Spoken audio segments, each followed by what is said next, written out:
Мен Анесов Шаяхмет Люжанович, Ақтөбе облысы Мұғалжар ауданы Қандыағаш қаласының тұрғынымын. Ақтөбе облысы Мұғалжар ауданы жемқорға үйір адамдардың отаны деп айтсам қателеспеген болармын. Себебі 2016 жылы Мұғалжар аудандық халықты жұмыспен қамту орталығы менің жеке құжаттарымды жұмысқа тіркеп ай сайын жалақы алып отыр. Кінәлі адам осы күнге дейін табылған жоқ. Бұл бірінші факт. 2019 жылы біздерде деген Мұғалжар аудандық халық жұмыспен қамту орталығы сыртқы құбырлардың құрастырушысы мамандығына, яғни трубомонтажникке оқытты. Біздер 12-13 адам оқыдық. Документ бойынша 47 адам оқығанбыз. Поварға оқыды 8-ден 10 адамға дейін. Онда деген 47 адамды оқыт деп, жалпы 94 адамға ақша бөлінгенді алды. Одан ары біздер Қандыағаш қаласында 2 бөлмелі пәтерде оқыдық. Бір апта документ бойынша біз Ақтөбе қаласында толық бір ай оқығанбыз. Егер де олай болатын болса, 3 мезгіл тамақ, апше, жейте және де деген проездерге ақша бөлінеді. Осының бәрін деген кім алып жеп қояды? Осыған деген нақты деген сұраққа жауап жоқ. Менде оған деген үшін дәлелдерім бар. Прокурор антикорлардың тексеруімен анықталғаны, Жалимбетова кінәлі. Жалимбетова 213 мыңды қайтарды. Ол қазіргі таңда бізде жұмыс жасамайды, сондықтан біз оған ешқандай шара қолдана алмаймыз деп көрсетіп отыр.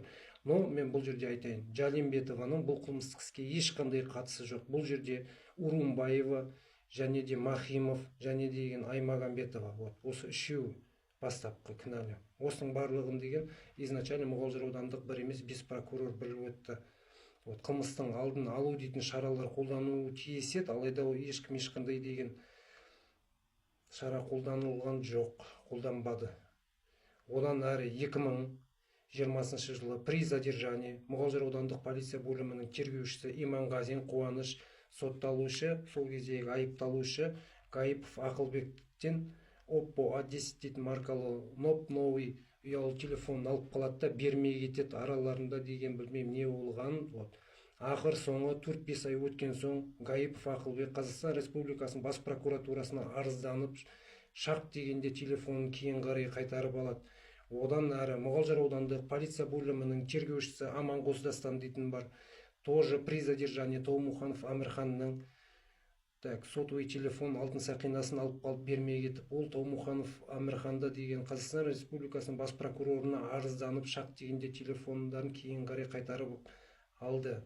Одан әрі 2017 жылы сотталған адамды Мұғалжар аудандық полиция бөлімі бола ма, или деген кім болады, пробация қызметкері бола ма, 4 жыл бас бостандығына шектеу жазасымен әскерге жіберген. Осындай фактілер, ол деген уже железобетон, по документам.